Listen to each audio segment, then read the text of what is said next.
So for this single, Melody Maker suggested that the genre would be 30s hip hop. I think 1930s, not people under the age of 40.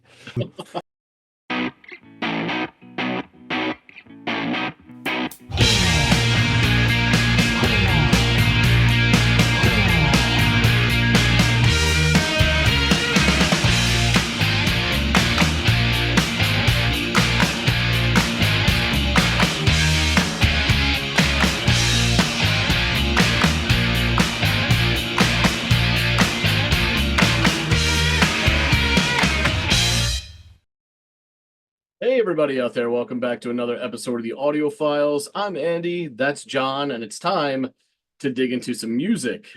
This one's going to be offered up by John to me to go off and listen to. I will return and we will discuss. John, what is the track? Who is the artist? The artist is Siouxsie and her pack of Banshees. Okay, all right. It's been a You've done a while. couple of tracks. Yeah. The very, very fine John McGeoch and all that stuff and Juju. So little difference here, a little different aspect of them.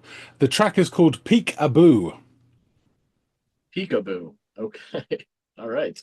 Well, Peekaboo, peekaboo. I'm familiar. Not to be misconstrued with the other. There is no other meaning for peekaboo, I would imagine. Let me go off and give this a listen, and I'll come back and let you know what I think.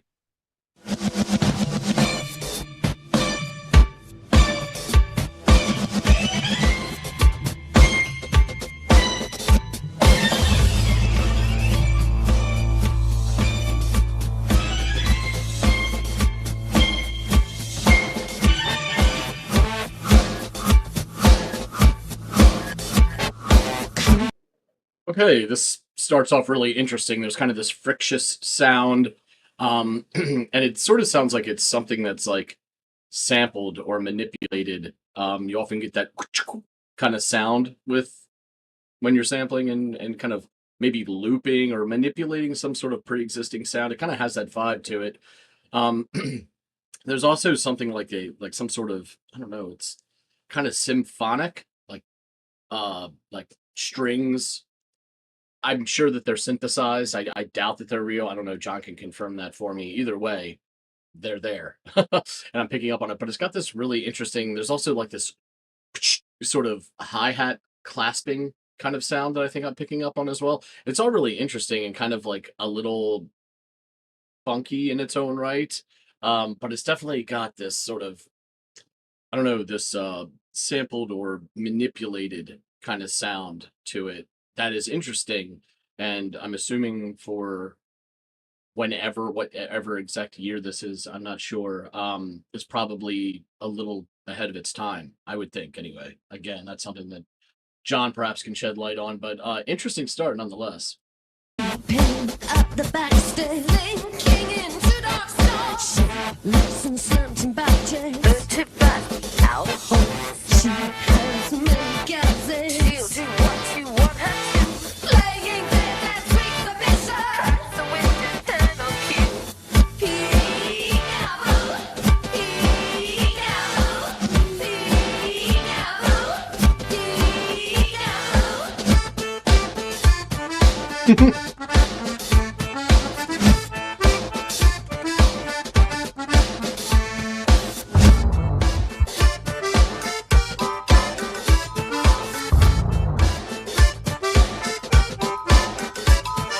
Looking like a pigsty. That was really interesting. I want to take that back. It sounded like some really kind of quirky accordion stuff, but there's also these really interesting, like this placement of like auxiliary percussion work that I think I'm hearing in there as well. These strikes and hits and again frictious kind of sounds. It sound like they're made with auxiliary percussions. I don't know. This also has this weird like the sort of sound. It gives it this sense of like something sort of like reverse transposed. Like they're playing something in reverse and clipping it because you often hear that with anything that's kind of like played backwards. I don't know if that's the case, but it kind of has that quality to it. But yeah, let's take this back a little bit.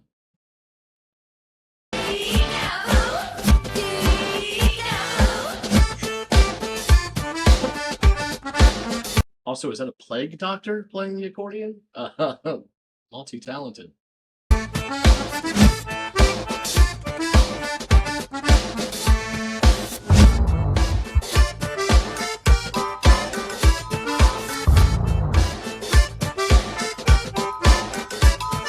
Looking like a pigsty, feeling bad and gagging free. Flaccid ego in your head, chokes on dry teeth. Can you understand? She's jeering at the shadows, sneering behind the smile. Lunge and thrust to pout and fuck into the face of the beguile.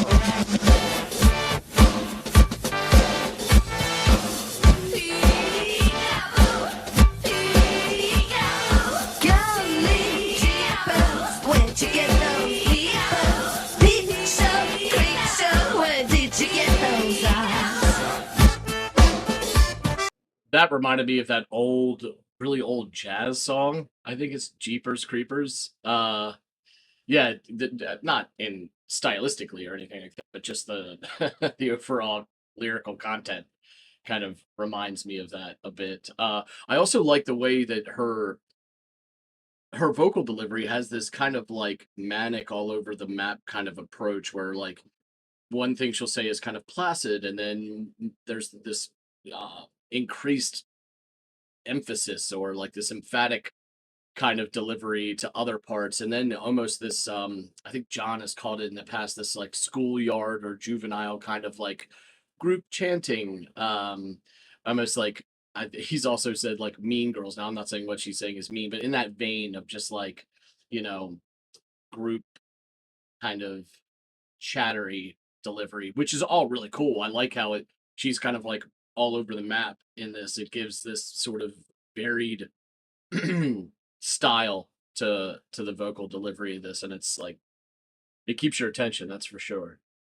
And I don't no idea whatever that that sort of zigzaggy type horn that the silhouette of another, if not the same plague doctor, was performing there a bit. Yeah, this is really kind of fun and quirky and interesting.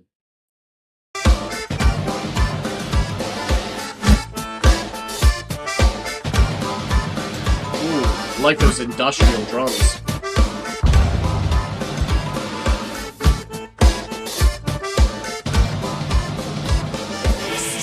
Lights pull and flicker, dry lips crack out for more. Come right on this ragdoll, baby. That's right, now hit the floor. They're sneaking out the back door. She gets up, roll first, ragdoll fools and silver dollars. Curls into bitter tears.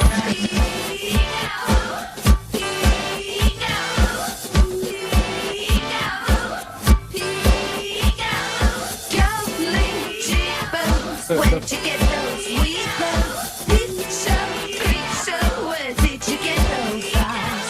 Golly jeepers, where'd you get those peepers? Peep show, creep show, where did you get those eyes? Golly jeepers, where'd you get those weepers?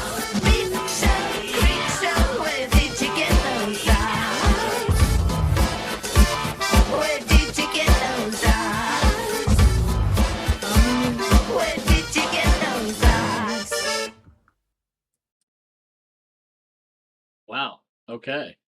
Short little number, but God, what a ball of quirky energy all of that was.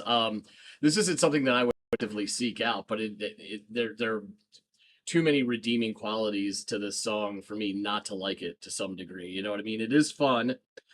Again, there is this. This is all supposition on my part. I was either a baby or this is before I was born or sometime, maybe I was a toddler or something, but so I wasn't, didn't have my finger on the pulse of what was happening musically at the time very much, but this sounds like there's something about it that might be a little bit ahead of its time in how the song was assembled. This doesn't sound like a conventional group coming together and just playing instruments. There are these sound kind of manipulations and machinations going on that seem like they're to some degree pioneering. I don't want to be too over the top with my word choice here, but the idea of like possibly reverse tracking with that sort of to my best ability to replicate those sounds. Some of that kind of sound stuff happening there. There's also, it sounds like, possible samples that are being used here as well. And it's also, the beat has kind of a proto hip hop kind of sound to it. That I think is interesting as well, and maybe a little bit trailblazing in that, I mean, I know songs from, God, Wu-Tang Clan uses stuff from way back when. So it's not like, this isn't unheard of to sample music, but this sounds like pop culture music that is sort of tapping into the earliest iterations of hip hop that are probably happening just before and around this time. So yeah, interesting stuff. I really love her vocal delivery in this. It only adds to sort of the whimsical, quirky nature of this number. Yeah, I'd like to learn more about this. I also, all the little crazy auxiliary percussions and plinks and plonks and clonks that were happening throughout this made it that much more enjoyable and infectious. And it all kind of kept things. There's enough going on for my attention to constantly be drawn to something here throughout this whole song. At no point did I ever get like a glazed over, like, oh, we're doing this again kind of feel from this one. So, I mean, I enjoyed it for what it was. I'll reiterate, not something that I would have actively sought out, but if this came on again, I would definitely listen to it. It's fun, I think, is the best way to describe it, and captures all of those kind of descriptors that I threw out earlier. Yeah. I've only heard a couple tracks by Siouxsie and the Banshees, but this was a lot of fun and I enjoyed it. I'd be interested to learn more about it, and sort of why John selected it, and also if there's any correlation between that, Jeepers Creepers whatever song from decades ago. God, it might be 100 years old at this point. I'm not sure, but they were definitely reminiscent of that, at least in the lyrical content. So yeah, let's get back to John and learn more about this number. Don't preach. He's back. So you've had to listen to Peekaboo by Siouxsie and the Banshees. Yeah, What do you think? this is interesting. It's not something I'm to be complete. It's not something I would normally flock to, like this kind of sound, but there were so many interesting qualities and patterns and machinations used in this song that it really did. I really did find it interesting, and and despite saying that this isn't something that I would go out and seek, I would, in now having listened to it again, because of these interesting qualities that it has. So it starts off with this like frictious sounding, like it sounds like it's something that might be like sampled or manipulated in some way, shape, or form. There's a lot of this sort of sound to the music as it unfolds, where it sounds like it's been like almost spliced and placed, or in some places it even sounds like reverse tracking, because you know how like there's that sort of like through a vacuum sound you get when you play something backwards, like, and so I pick up a little pieces of that, and it's interesting sounding to me. It really is, because I'm thinking about, now I know we go back to Can and like Chikai, and talk about like the sampling and and that's way earlier. I understand that, but this is still an interesting, ahead of its time kind of quality, I think, for this idea of implementing these kind of sound manipulation techniques and things like that. So I do find it really interesting, and it also has this cool funky drum work that is centered around the hi-hat and the snare. And the hi-hat kind of stands out to me and reminds me of a conversation that you and I had recently off camera, where it's like these sounds you get from the hi-hat that you don't get as much anymore, but it's that, that clasping sound that really, it lets the two cymbals on the hi-hat separate enough that when it closes, it creates more of that snap effect. It's a little looser and not quite as tight, and I really like that. I don't know what it was, but I found it infectious. There are also these lovely but intense sounding symphonic flourishes that I assume are some sort of synthesized violin or something like that, but it has that pitch and quality to it. But it doesn't, to me, it doesn't sound natural. It sounds like it's being mimicked in some way, shape, or form. And I dug that as well. And the verse proper kicks off, and I pick up on even more of these like sampled or manipulated sounds. And or, again, something like it may be even something like captured and played in reverse and then spliced into it. I'm not sure, but there's a lot of whooshing going on that I alluded to earlier. Also, the beat starts to come more into focus and a bit. I don't know. To me, I'm getting a bit more of like almost like proto hip hop beat, which is really interesting too. And I'm not going to say it's ahead of its time, but it is probably from a genre outside of hip hop, maybe, and you can correct me if I'm wrong here, an early version of a genre that's not hip hop, kind of taking a cue from a pro, like, because this is, I'm assuming this is the 80s. Hip hop started before then, but it's still very new. But it sounded, the beat to me sounded very hip hop ish, especially from that era. And then Siouxsie's delivery swings between more subdued, or to you, as you would put it in some cases, to a sort of juvenile schoolyardy type delivery, where it's like that almost like nagging kind of. But I like it. I know nagging sounds like a pejorative, but it's got this like she's all over the map in the way she delivers this. At times, it sounds like layered her voice layered, which is at its peak schoolyardy. But then there's like a more subdued, and then there's a more like it's not layered, but she's still got more emphasis, or she's more emphatic when she's delivering those lines. And that's really cool and interesting too, because it's not all same-ish. She's kind of peppering in all these different styles into one stanza or one verse, which is really cool. So I'm enjoying all this variation that she's kind of, delivering her lines with. And it keeps the song kind of spiced up and fun. And around the 51-second mark, we get treated to some very interesting accordion, which it looks to be played by the silhouette of a plague doctor, which is kind of an interesting aesthetic. It's also during this part that I catch some interesting percussion work in the mix. There's all these really interesting plinks and plonks and block strikes and all these things happening in there that you kind of have to sift through to hear. But when you do, it's fun and it's redeeming to kind of try to locate them and pinpoint what exactly is being utilized. It's hard to tell exactly what that horn instrument like is because it seems to be affected by sampling work or, again, backward tracking.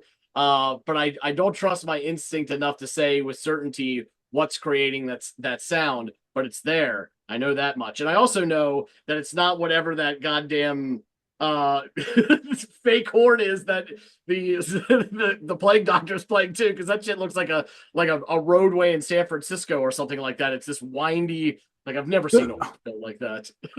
I think I saw recently someone talking about that, and it's called a snake, isn't it? Or a serpent. It's called a serpent. Okay, that's the. I mean, it's certainly shaped like that, so the name seems apropos. But is it an actual instrument? I've never seen it before. It is. Oh wow! It is. Now, whether I think actually you're right. I don't think that was the instrument that we were hearing. Yeah. I think they grabbed it. So that looks really cool. With all our get up, I'm going to use this. Exactly. Because they run out of tubers. Yeah. Well, it was really interesting, not only to try to pinpoint what that sound was, but to see kind of a lot of this video had some silly aesthetic going on. The people doing this, which we talked about recently in like the Hot Mulligan video. This is something sort of akin to that, where you have this syncopated, odd walking across the screen. I don't know. It's very fun and playful. So I got to say the song alone, I got to say the song title alone was enough, but the hook really reminds me a great deal of that old jazz song, Jeepers Creepers, from like, goddamn, what was that, like the 30s or 40s or something like that, and maybe even earlier. But yeah, it has, I mean, again, the title alone is enough to kind of like take you there if you're familiar with that song. But then when she's in the chorus, it's similar, it's delivered differently, but the lyrical content is still very, very much akin to that song. So it kind of took me there, which is an interesting place to end up.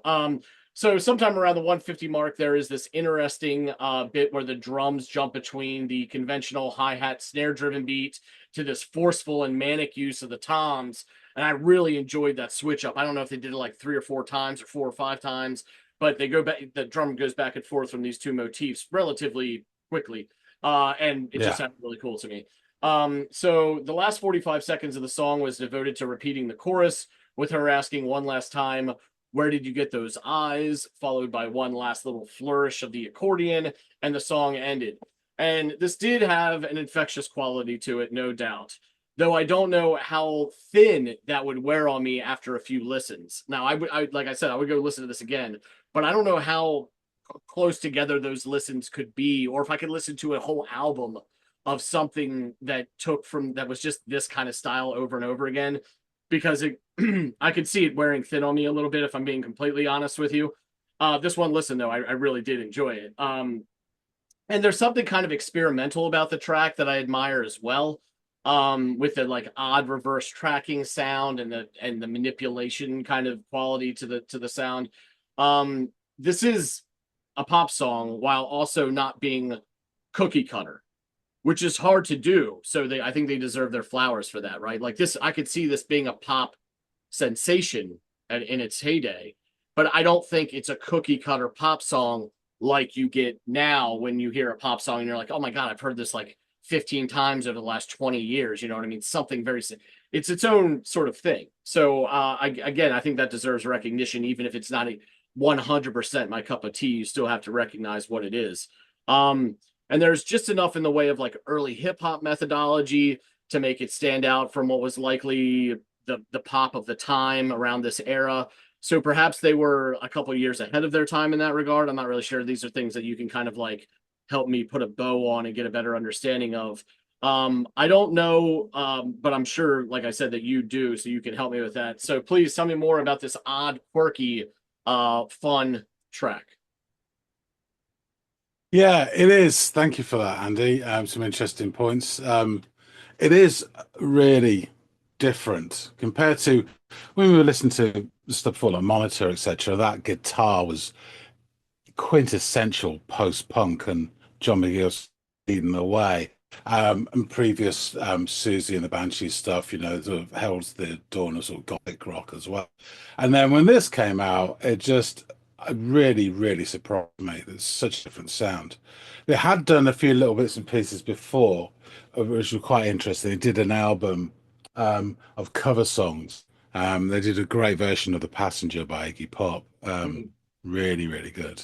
But it just led the way. But this was just amazing. So this is a ninth studio album, Peep Show, which was released in 1988.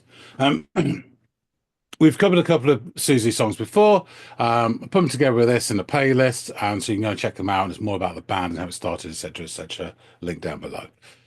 For this, personnel: Siouxsie Sioux, vocals; Stephen Severin, electric bass; Budgie, drums, percussion, and harmonica; Martin McCarrick, cello, keyboards, accordion; and John Klein, guitar. So you have this core from the 80s of Siouxsie, Severin, and Budgie, and then others that come and go. And the newcomers for this, multi-instrumentalist McCarrick and guitarist Klein, really expanded the influences and therefore the sound of Siouxsie and Budgie and this album. The record was a commercial success, peaking at number 20 in the UK and number 68 in the US Billboard charts. And Peekaboo, the first single, this track, it reached number 1 in the Billboard Alternative Song charts, and the Killing Jar got the number 2 spot. Q Magazine wrote, and it's 5 out of 5 star review. Important to say how many stars it's out of. Peep Show takes place in some distorted fairground of the mind, where weird and wonderful shapes loom.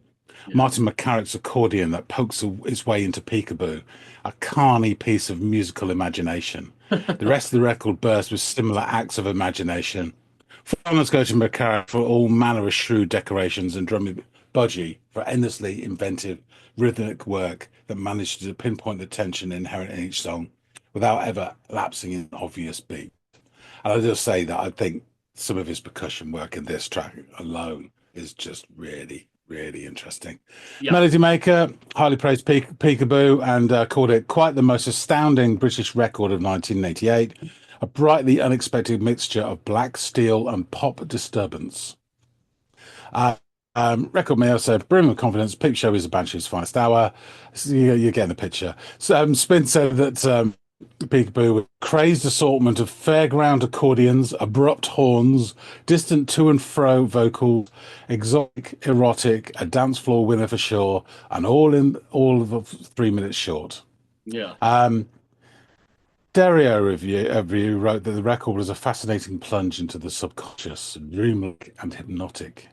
Peep Show brims with non-linear logic, compulsive rhythms, and icy crystalline textures. An utterly unconventional and thoroughly intoxicating album, a transcendental feat. They are not playing music. The music is playing them.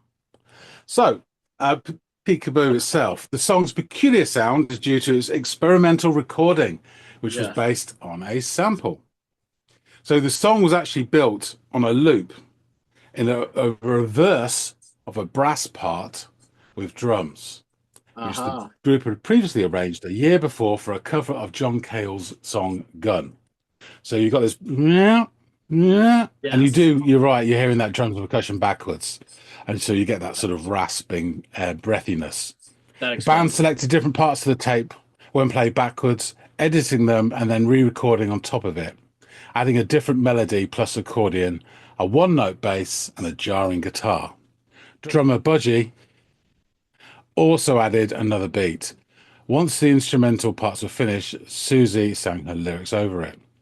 The lyric track was further manipulated by Siouxsie's use of a different microphone for each line of the song. See, that's where you get the different sounds. Okay.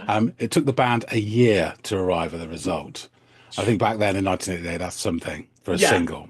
Yeah, and when initially all of this is still pretty, this is all still pretty new, so no one's got this down fluid or anything. So that also makes sense. So when it was initially put together, it was intended to be an extra track for 1987's single, The Passenger, that I spoke about. The band realized the song was too good to be relegated to B-side status and deserved better exposure. So for this single, Melody Maker suggested that the genre would be 30s hip-hop. I think 1930s, not people under the age of 40. Peekaboo was rated Single of the Week in both Sounds and NME. NME described it as Oriental Marching Band hip-hop with catchy accordion. This nation was served by anything approaching a decent pop radio station. Peekaboo would be a huge hit. Pitchy comment there. This was the band's first single to chart in the US. We are joined by my dog. Hello, dog. On the newly formed Billboard Modern Rock Tracks chart, which measured radio airplay on modern rock stations, Peekaboo was the first ever #1 song of that new chart. Wow. And number 5 is their 5th chart success, reaching number 16 in the mainstream charts. Pop Matters retrospectively placed it at number 18 in their list 100 greatest alternative singles of the 80s, saying that its instrumentation was inventive with ingenious vocal phrasing. You say hello to Andy. Come on then. Marlo. Say hello to Andy. Marlo. Who's that? Who's that? What's up, Marlo? Good boy. Good boy. Creeping up the back stairs, slinking into stalls, shapeless and slumped in bath chairs, furtive eyes, peep out of holes.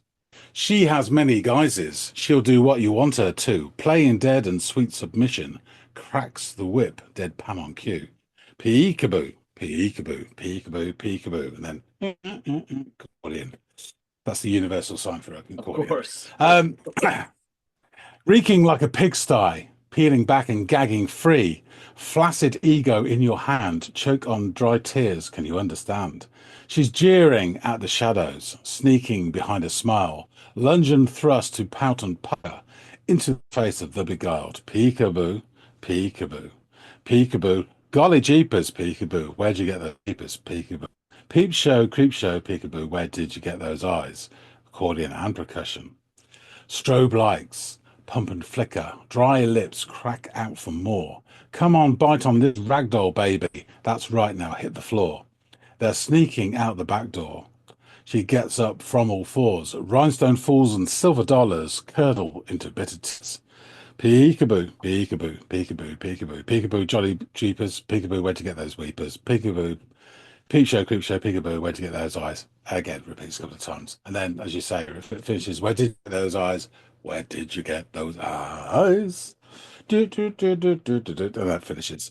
Yeah, it's worth noting they had a claim from the original sort of estate from Jeepers Creepers, and they had to Oh, then to really? avoid any payment. They included them in the credit in the song. When did they appeared on Top of the Pops and then further other sort of TV programs? Siouxsie, and I think you saw perhaps a slip of it in the video. She cut her hair into a 1920s stroke 30s bob as Yeah. well, and she had this kind of dance routine with a sort of obviously bowls, top hats and stuff, and Yeah. peekaboo on the side. And I think she had a cane as well in the top. I saw If you're one gonna where top hat, I you've think got to Top have of a the Pops she had cane. this. Yeah, she had really sort of striking sort of black and white diamond dress, but this other one she was like a leather sort of corset with Mhm. fishnet stockings, and yeah, it was quite distracting. But yeah, this is a real change for them, and I think the breakthrough into America then helped them develop, and they got things like that song for Batman and things like that, which really helps them sort of pull in the dollars. So this was a real gateway Yeah. into sort of even more fame, as Yeah, they particularly in America, transcended where, to the as we next know, there's a level. bigger market. A bit like Yeah. The Cure did as well, same thing. That album that took them there, and then suddenly you've got a whole massive market of fans, and so yeah, this was really interesting. I think you're right about the sort of hip hop sort of stylings, but we say that, but but I don't think. I'm trying to think. I don't think there was any original hip hop percussion played until the 90s. It was all samples from Yeah. earlier stuff until bands started playing it, which would have been late 80s, probably very early 90s, really, when they actually had proper drummers. So yeah, it's really interesting that they sort of this I do like the video. It's fun and silly, but it has the Plague Doctor sort of silhouette, and there's a bit where they're all in a sort of row and they're sort of jerking backwards and forwards with that Yes. serpent thing, and it's just really fun. It's great visuals. I love that sort of shit. So yeah, I thought it was something really different compared to what you've heard from Susan the Banshees before, It and was. I think I do love the accordion and all the other stuff, but I think the percussion on this is fantastic. Overlaid on top of the samples, he does some really, as you say, stellar work with all the wood blocks and the cowbells and all this stuff. Yes. It's almost like fireworks going off, flashing across the screen. It's really, really clever. He's a great, great drummer, actually. So there you go. Yeah, he was Right, definitely the I'll standout wrap for things me. up.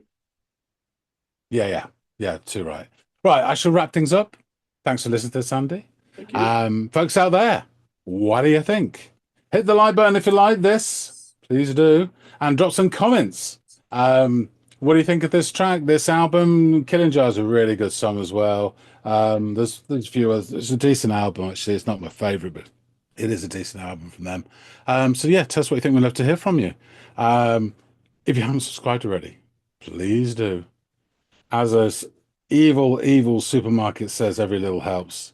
Um, and we really appreciate everybody who supports the channel. That being said, thanks again so much. And we'll see all of you on the next episode of the Audiophiles. See you later, guys.